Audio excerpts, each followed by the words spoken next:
Lampi dunga navale ben hihen nalupet le natho geiyin jong lamhil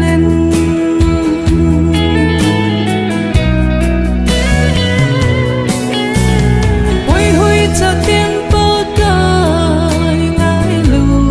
uvinte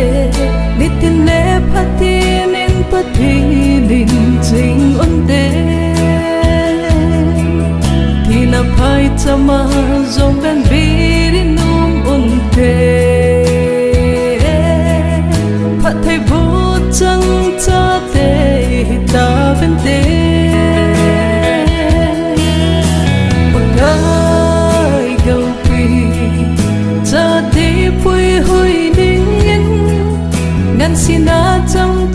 nule pate ahiuve Insung natoupet chaten lamhil Lampi dunga navale ben hihen nalupet le natho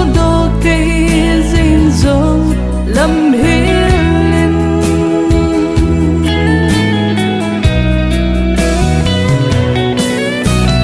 Puihoi chaten nule pa ngailu unte Zabo na nule pa Thina chate Insung pen kilung tuta insung hinte Pathen chang Insung nita ding PAKAI GOUPEH CHATE Puihoi Ngansena chong nule pate ahiuve Insung natoupet chaten lamhil Lampi dunga navale ben hihen nalupet le natho geiyin jong lamhil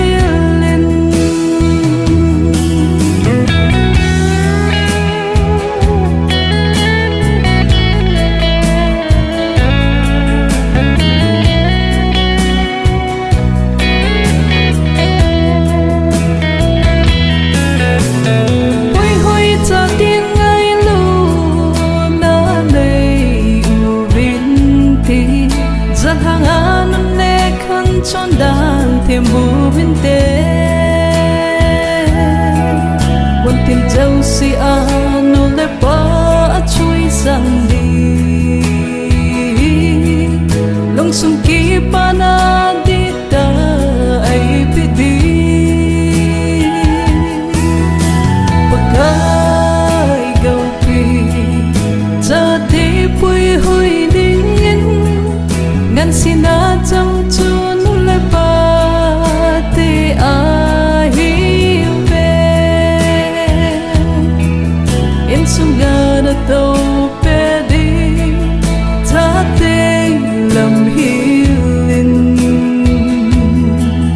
Lampi dunga